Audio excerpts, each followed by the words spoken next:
జనగణనలో కులగణన చేపట్టాలని డిమాండ్ చేస్తూ గుంటూరులోని సిపిఐ కార్యాలయంలో రౌండ్ టేబుల్ సమావేశం నిర్వహించారు.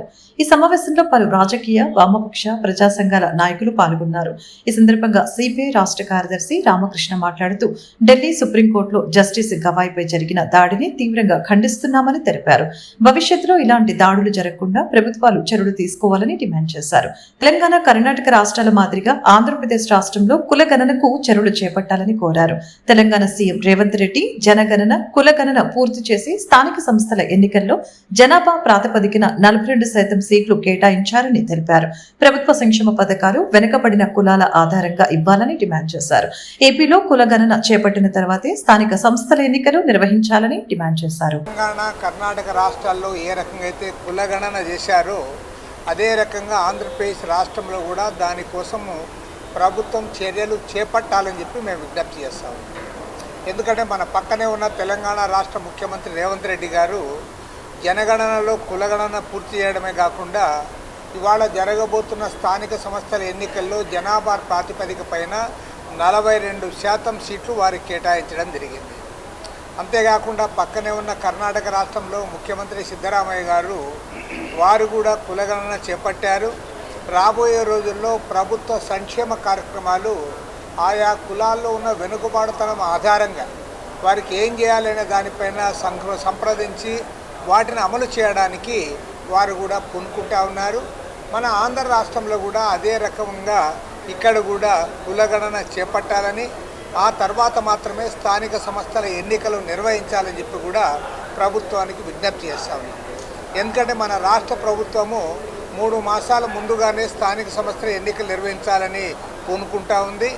దానివల్ల పోయినసారి ఎన్నికల్లో కూడా దాదాపు 16,000 పోస్టులు స్థానిక సంస్థల ఎన్నికల్లో బీసీ కులాలు నష్టపోవడం జరిగింది. ఎందుకంటే 10% రిజర్వేషన్లు తగ్గించడం వల్ల వారు అప్పుడు నష్టపోయారు. మళ్ళీ ఇవాళ అది జరగకుండా కులగణన చేపట్టండి, జనాభా ప్రాతిపదికన మీరు సీట్లు నిర్ణయించండి. ఆ రకంగా వెనుకబడిన కులాల్లో ఉన్నటువంటి మోస్ట్ బ్యాక్వర్డ్ కమ్యూనిటీస్ ఏవైతే ఉన్నాయో వారికి కూడా సైంటిఫిక్గా లబ్ధి పొందే పద్ధతుల్లో స్థానిక సంస్థల్లో రిజర్వేషన్ సౌకర్యం కల్పించాలని చెప్పి మరి నిన్న సుప్రీంకోర్టు ప్రధాన న్యాయమూర్తి మీద దాడి జరగటం అనేది న్యాయ వ్యవస్థనే మరి అవమానపరిచిన విధంగా మరి సంబంధించినటువంటి వ్యక్తి మరి చాలా దుర్మార్గంగా ప్రవర్తించడం జరిగింది. ఇది బీసీ సంక్షేమ సంఘం తరఫున పూర్తి స్థాయిలో ఖండిస్తూ మరి ఈ రోజున సిపిఐ ఆధ్వర్యంలో ఈ రౌండ్ టేబుల్ సమావేశానికి మరి వివిధ జిల్లాల్లో కూడా కుల గణాంకాలు చేయాలని చెప్పని జనగణనతో పాటు కుల గణాంకాలు కూడా చేయాలని వివిధ ప్రాంతాల్లో కూడా ఈ యొక్క రౌండ్ టేబుల్ సమావేశాలని ఏర్పాటు చేయడం జరిగింది. వారికి సిపిఐ పార్టీ తరఫున ముందుగా మరి ముందుకొచ్చేందుకు వారికి ముందుగా ధన్యవాదాలు తెలియజేస్తూ ఈరోజు పంచాయతీ ఎన్నికలు అతి త్వరలోనే రాబోతాయని చెప్పని ఇటీవల ఎన్నికల కమిషన్ కూడా ప్రకటన చేశారు.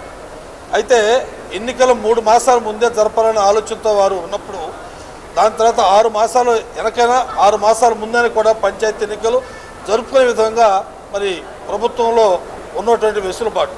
కానీ ఇక్కడ మరి ఎన్డీఏ కూటమి ప్రభుత్వం పూర్తి స్థాయిలో దీని మీద దృష్టి సాధించి మేము చంద్రబాబు నాయుడు గారు కూడా కలుస్తాం, 2 రోజుల్లో కలిసి వారికి కూడా ఒక రిప్రజెంటేషన్ ఇస్తాం.